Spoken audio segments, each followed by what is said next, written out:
everyone, it's Naomi. So today I'm going to be doing a grungy round smoky eye for you. And I'm going to be using the highlighters and the new contour shades as well.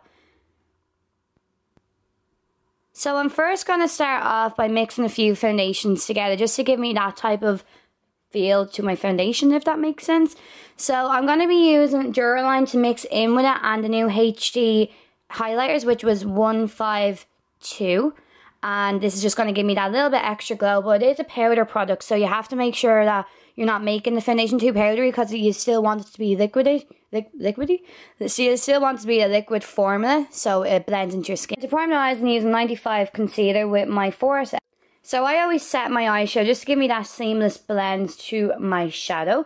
And then I'm going to set the rest of my face with 43 illuminating powder. And then I'm going to be warming up the skin using our new Sculpts, which is 515. With my 15 BJF brush, and the angle I want to go at is from the top of the ear to the corner of the mouth. So I'm going to add a bit of blush to my cheeks, nothing too crazy, it's just like a nice peach tone. And then I'm going to be going in with our new highlighter, and 513 is my favourite. It literally like sinks into the skin. It is a stunning colour. You can probably see at the end of the clip that I'm like, whoa, look at this glow. Me personally, I always contour my nose and I'm using 515 Sculpt to do it. Then I'm going to pop on a little bit of setting spray, just give me that little bit of glow to the skin and let the highlighter stand out that little bit more. And then I'm actually going to be using our darkest contour colour for my eyebrows. So I'm going to decant a tiny bit onto a palette and then pop some, just like maybe one pump of Duraline into it. Just make sure it's not too watery. And with my brows, I like to make sure that the front is faded, so I don't go too up the front when I first put the product in. And I do underneath the brow first, and then I go on top and put a little bit of an arch to it as well. And if you made a little bit of mistake like I did, I just got a flat concealer brush, my 9S, with a bit of concealer, and then just went along it. And then I just use whatever's left on my brush and fluff it through the front of the brows. Now moving on to eyeshadow, I'm using my 6S brush. Me personally, I feel like everyone should have a 6S. It's a brilliant brush. I'm using 515 Sculpt. It's a gorgeous colour that will blend into your skin seamlessly, so you'll get that really, really nice blend.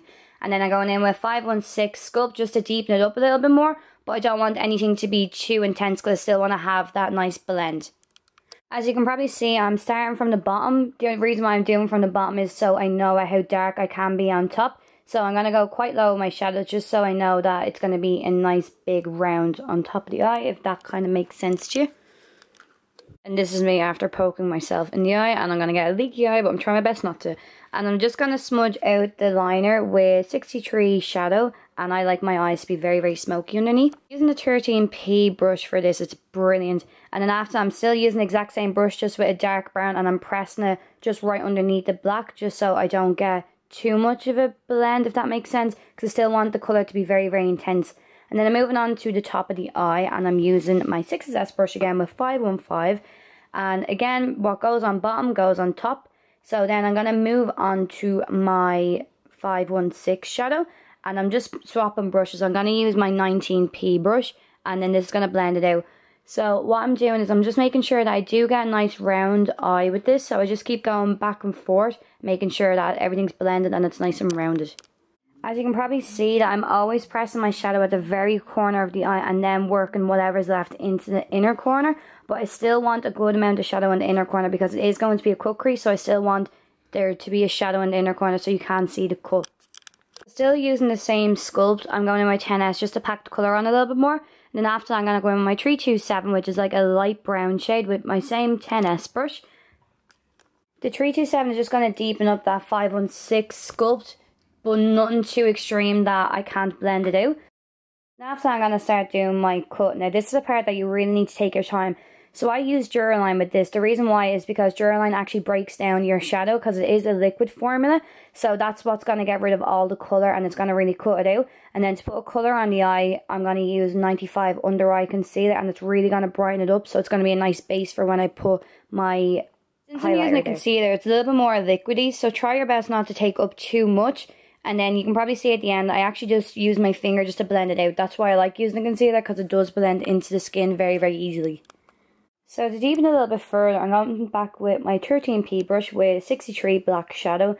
The very corner, I'm panning all over, and then I'm just going to blend it out with a tiny bit of my 10S brush. Nothing that's going to be too intense. And then after that, I'm going to get a little bit of setting spray and spray it onto my 9S brush. The reason why is it's going to give me like a nice metallic feel. It's for the highlighter. So when I'm pressing the highlighter onto the eye, it's just going to make it a little bit more intense. And me personally, I think it looks a lot more cleaner.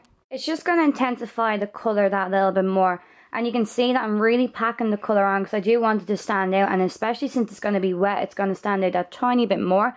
And just be a little bit careful that you don't get onto where the brown is, that you're using a nice sharp brush for it.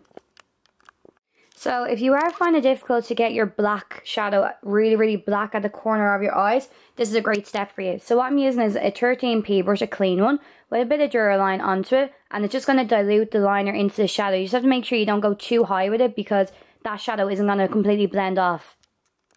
So what's going to help it blend is the black shadow. So patting the black on top and then a little bit outside where you didn't put the duraline. And then using a bit of that 329, the dark brown at the very corners again, patting. So again, I keep repeating this step just to make sure I get a seamless blend. So I do repeat this step maybe like 2, maybe 3 times where I add the black, add the brown, blend a little bit because the black does get faded out, and then just repeat it again. I already have my lip liner on, and I'm going to put the 51 lip paint on my lips and then pop 152 highlighter just in the center and, well, kind of a little bit everywhere. Yeah, so that's the finished look, everybody. I hope you found this very helpful, and if you have any further questions, you can message me on my personal Snapchat, Instagram or Facebook. Thanks so much for watching, everyone.